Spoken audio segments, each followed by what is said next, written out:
महाराष्ट्र एक भाषावार प्रांत। तो हेलो फ्रेंड्स, कैसे हो आप सब लोग।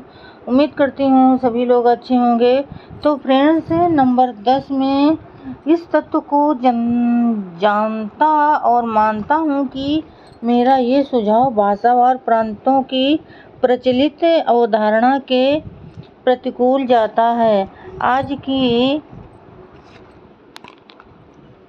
मान्य अवधारणा यह है कि प्रांतीय भाषा की उस प्रांत की राजभाषा होगी।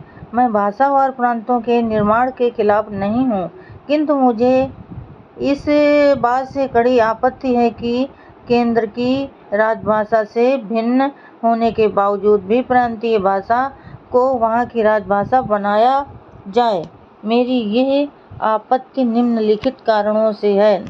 नंबर का भाषावार प्रांत बनाए जाएं, इस विचार का संबंध कतई इस बात से नहीं है कि उस प्रांत की राजभाषा क्या हो। मेरे मतानुसार भाषावार प्रांत से तात्पर्य एक ऐसे प्रांत से है जिसकी जनता अपनी सामाजिक संरचना में समरूपी हो। ऐसा होने पर उसकी लोकतंत्रात्मक सरकार को जिन सामाजिक लक्ष्यों की प्राप्ति करनी चाहिए, उनके लिए वो अधिक उपयुक्त होगी। मेरे विचार से भाषावार प्रांत का उस प्रांत की भाषा से कोई लेना देना नहीं है।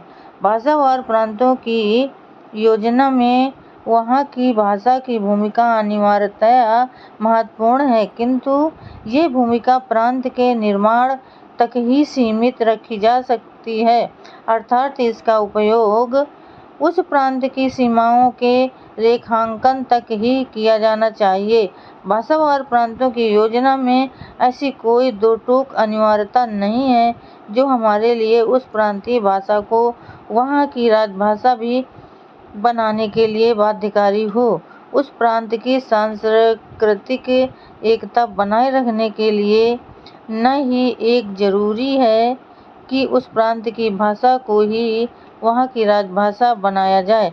ऐसा मानना इसलिए आवश्यक है क्योंकि प्रांत की सांस्कृतिक एकता तो पहले से ही विद्यमान है और उस एकता को अन्य भाषेतर कारकों जैसे सामान्य ऐतिहासिक परंपरा, सामाजिक रीति रिवाजों में समानता आदि से भी बनाए रखा जा सकता है। पहले से विद्यमान प्रांत की सांस्कृतिक एकता को स्थिर रखने के लिए ये आवश्यक नहीं जान पड़ता कि प्रांतीय भाषा को सरकारी प्रयोजनों के लिए प्रयुक्त किया ही जाए। प्रांतीयता के हिमायतियों के सौभाग्य से इस बात का डर नहीं है कि यदि कोई महाराष्ट्री अन्य भाषा भी बोलता है तो वह महाराष्ट्रीय नहीं रहेगा। इसी तरह यदि कोई तमिल या कोई आंध्रवासी या कोई बंगाली अपनी मातृभाषा के अतिरिक्त किसी अन्य भाषा का भी प्रयोग करता है तो इस बात का डर नहीं है कि वो तमिल, आंध्रभाषी या बंगाली नहीं माना जाएगा।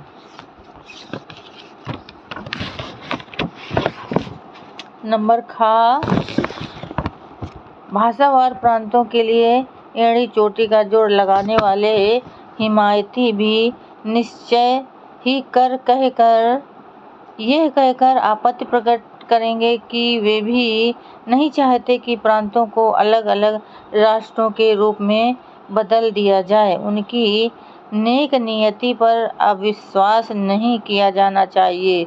फिर भी ये तो मानना ही पड़ेगा कि कभी कभी हालात इतने बिगड़ जाते हैं जिसकी पूर्व कल्पना उनके प्रणेताओं ने भी न की होगी।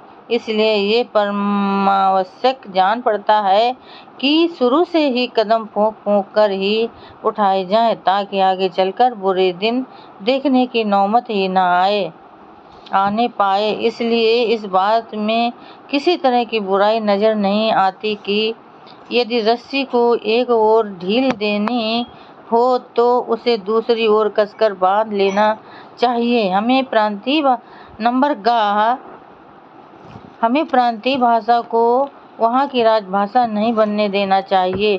चाहे ये सहज लगता हो कि प्रांतीय भाषा उस प्रांत की राजभाषा होनी चाहिए। भाषावार प्रांतों के निर्माण में कुछ भी खतरा नहीं है। खतरा है तो केवल तब जब भाषावार प्रांत बनाए जाएं और साथ साथ प्रत्येक प्रांतीय भाषा को भी वहाँ की राजभाषा बना दिया जाए। प्रांतीय भाषाओं को राजभाषाएं बना देने से प्रांतीय राष्ट्रीयताओं के विकास का रास्ता साफ हो जाएगा, क्योंकि प्रांतीय भाषाओं के राजभाषाएं बन जाने का परिणाम ये होगा कि प्रांतीय संस्कृतियां अलग थलग पड़ जाएंगी। तब उनका स्वरूप अलग से झलकने लगेगा और ऐसा होने पर उनमें कठोरता और ठोस हो जाएगी। ऐसा होने देना विनाशकारी होगा। इसका तात्पर्य प्रांतों को स्वतंत्र राष्ट्रों के रूप में विकसित होने देने का न्योता देना होगा। हर मामले में स्वतंत्र या अलग अलग और इस प्रकार एकीकृत भारत के सर्वनाश का रास्ता खुल जाएगा। भाषावार प्रांतों के निर्माण के बावजूद वहाँ की भाषाओं को राजभाषाओं का दर्जा न दिए जाने पर प्रांतीय संस्कृतियाँ प्रभावित रहेंगी और सभी के बीच आदान प्रदान की धाराएं बहती रहेंगी। इसलिए हर हालत में हमें प्रांतीय भाषाओं को भाषावार प्रांतों की राजभाषाएं नहीं बनने देना है। तो फ्रेंड्स, आज के लिए बस इतना ही। कल फिर मिलेंगे अगले नए वीडियो के साथ। तब तक के लिए फ्रेंड्स, जय भीम, नमो बुद्धाय।